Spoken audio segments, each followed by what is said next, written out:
Locker Room on News 3. It is go time. Good evening, everybody. Welcome to this week's edition of our award-winning Locker Room show. I'm Mark Davis alongside Megan Plain. And Megan, one of the best teams in our area, hosting a team from nearly 3,000 miles away tonight. Yeah, it's our local team, Oscar Smith, that recently won a state title earlier this year for the 2020 season. And tonight it puts its 11-game winning streak on the line against a national powerhouse, St. John Bosco out of California.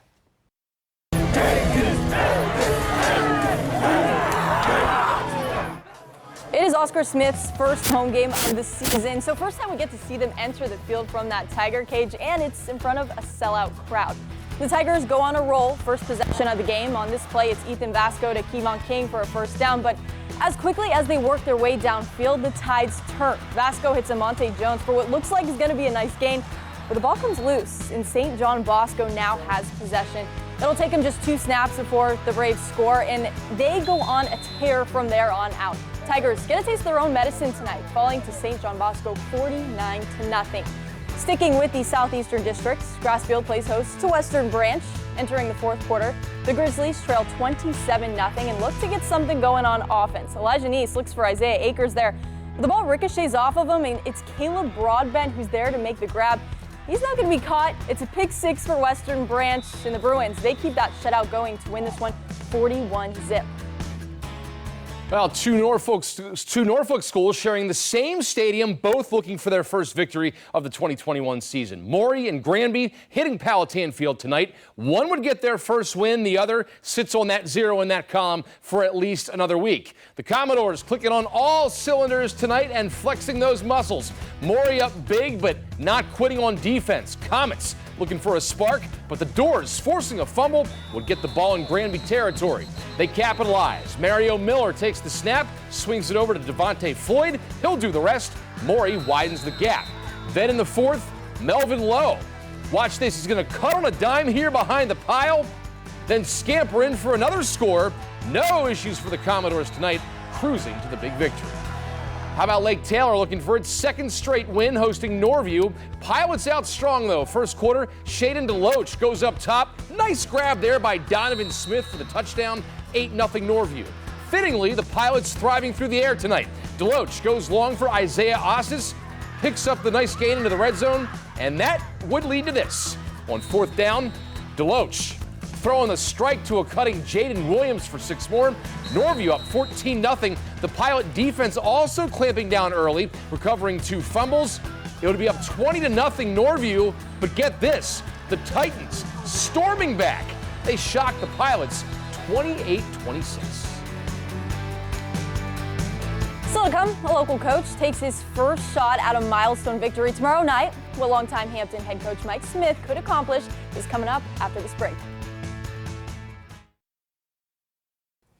Let's pass along some other scores from tonight's action. Green Run takes down neighboring Salem 40-19, while Churchland gets by Booker T. Washington 33-20. We also have Hickory nipping Nansman River in a low-scoring affair, while Poquoson tops Tab by a touchdown on the peninsula. Now, while plenty of area teams are getting their games in tonight, there is a handful that take the field tomorrow, with one looking to get their coach a milestone win. Mike Smith, taken over as Hampton's head coach in 1971, and now finds himself nearing elite company.